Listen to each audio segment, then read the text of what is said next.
whatever, he was a Nazi agent, whatever. But the dude, he knew Hebrew. Supposedly he knew, because he chanted ancient Hebrew, and he was dressed up just like an ancient Levite priest, right? And he said some words in Hebrew, and the ark opened. But then when he opened the ark, I guess it was supposed to be death angels came out, and but they were a fire. They were like a consuming fire. Yeah, and they came out and they just destroyed the whole camp. And the dude, they showed you that was the scriptures, because the guy, their skin just melted right off, and their tongues melted. It was the scripture, man. Yeah, they actually built the ark. There's one documentary I saw where they actually built the ark.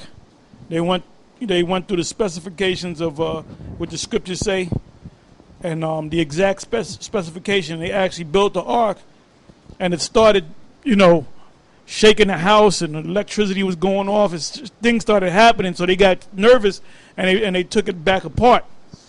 So I mean, this is real. This stuff is real. The Most High just haven't shown himself as of yet, but he's getting ready to show himself. You see all these prophecies popping off like popcorn, man? And then you got Negroes out there trying to wake up some black unconsciousness fools, man. What we're doing, what the great millstone is doing, the elder, the great millstone, and the men under them. When we go out there on the highways and the byways, we constantly pushing out this word, and the main focus that you're supposed to be in is on these prophecies, because the prophecies are coming to pass.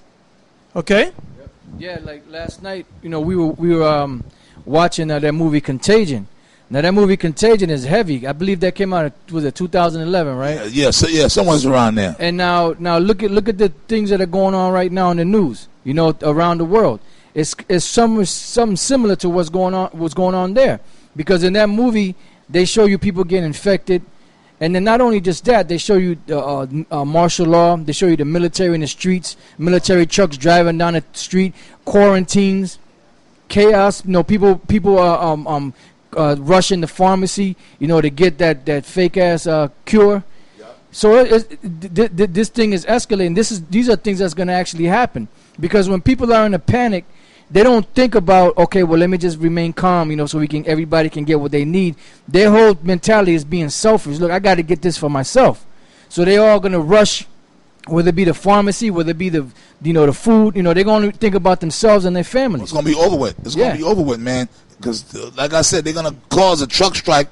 Well, number one, the cities are going to be locked off, martial law. Yep. So they're going to control what food comes in. It ain't going to be the trucks just come into the supermarkets.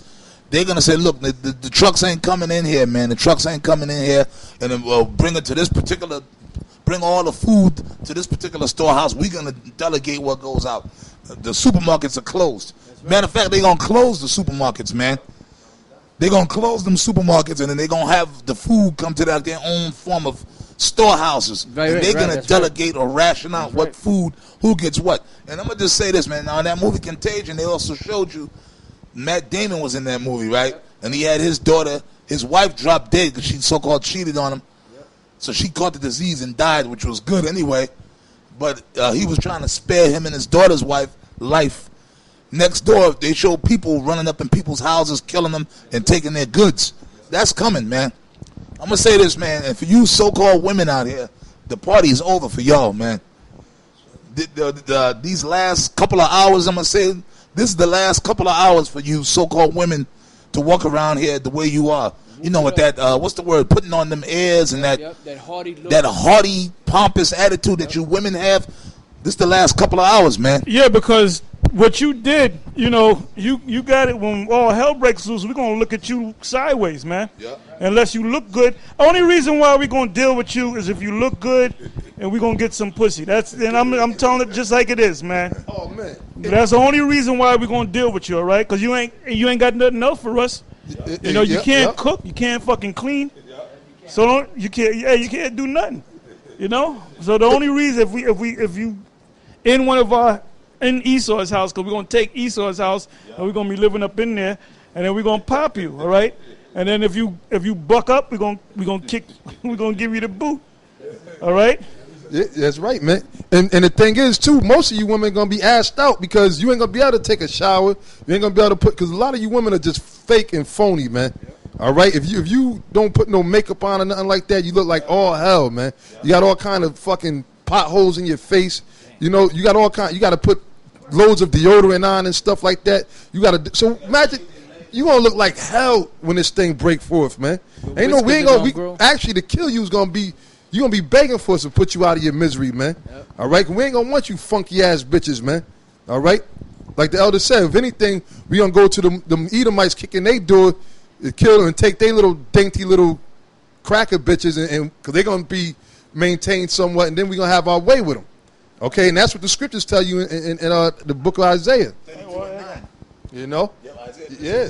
And that's right. And Esau, the elder Tahar said, we are going to come up in your nice houses, and we're going to take your daughters, and we might kill you, and then if your wife look good, pop them, and we're going to be in your house drinking your wine out your wine cellars, man. Okay? Eating them filet mignons. This is the book of Jeremiah.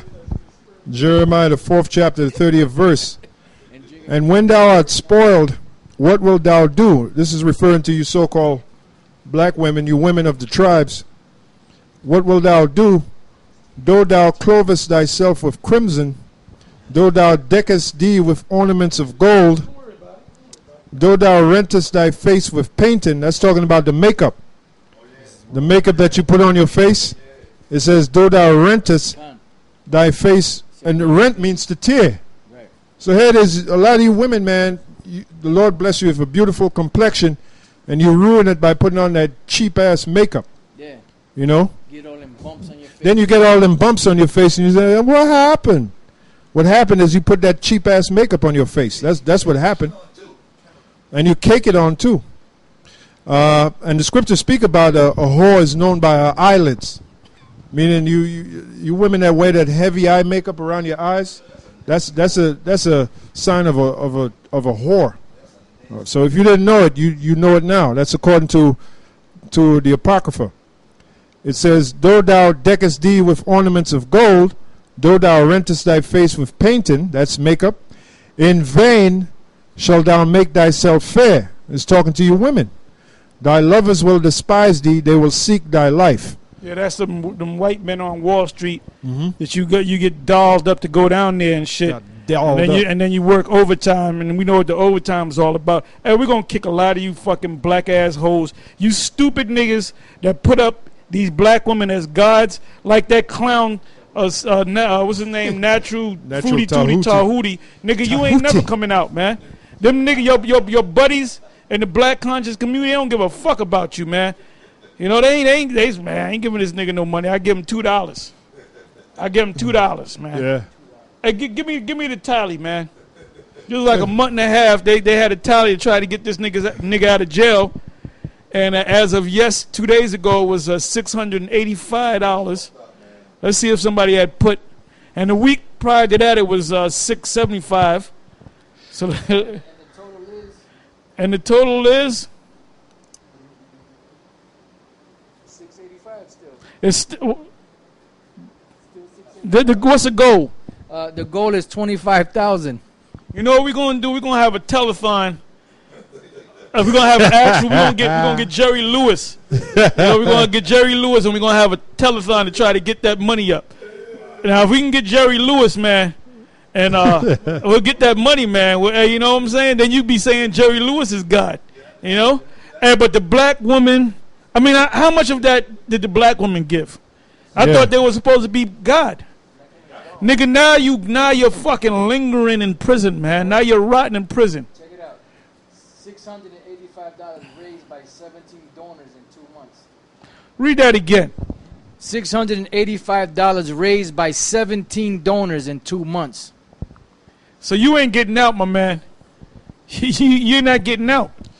Okay? That's right. Reading on, it says, back in Jeremiah 4:31, for I have heard the voice of a woman in travail. So you women get ready to suffer, man. You know, when they have martial law is declared, that's the beginning of the end of you women flaunting your ass around, you know, with that with the skimpy clothing, exposing your breasts, exposing your ass, walking around talking shit.